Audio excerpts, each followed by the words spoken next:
Now, police are on the hunt for suspects who raided not one, not two, not three, but four Barclays Bank ATMs around the city and made away with more than 11 million shillings.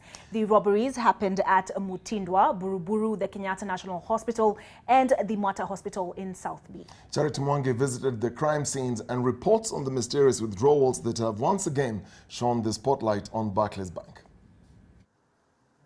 At the Kenyatta National Hospital, G4S officials were busy making a diagnosis of how the crime was committed. They were reluctant to speak with the media, instead referring us to the management of Barclays Bank.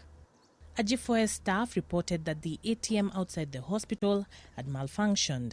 A maintenance personnel who was sent to check on the machine reported that it had been electronically tampered with. Some 4.3 million shillings had been stolen. At the Mata Hospital, the situation was the same. The disruption was apparent as there was a message informing customers of the problem they were facing, albeit subtly. The message instructed customers to access their money using alternative methods.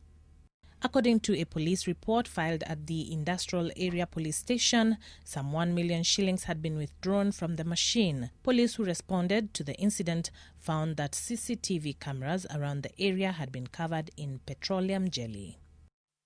In Nairobi's Umoja estate, it was business as usual. Inside the ATM, there was very little evidence of the mischief that had been committed here. To a normal customer, this could be viewed as normal servicing by the Barclays Bank. Robbers had made away with more than 6.2 million shillings.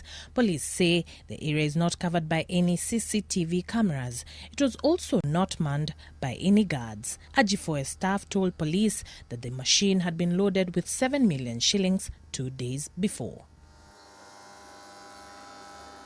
So far, no one has been arrested in connection to the crime. Barclays Bank has confirmed the theft but has assured its customers that normal operations have resumed in all ATMs across the country.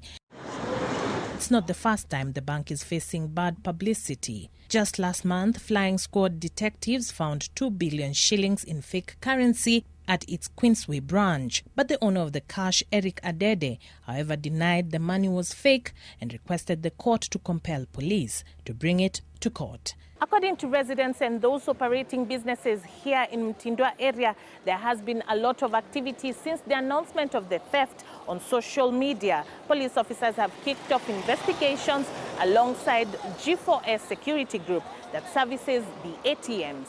Charity Mwangi, NTV.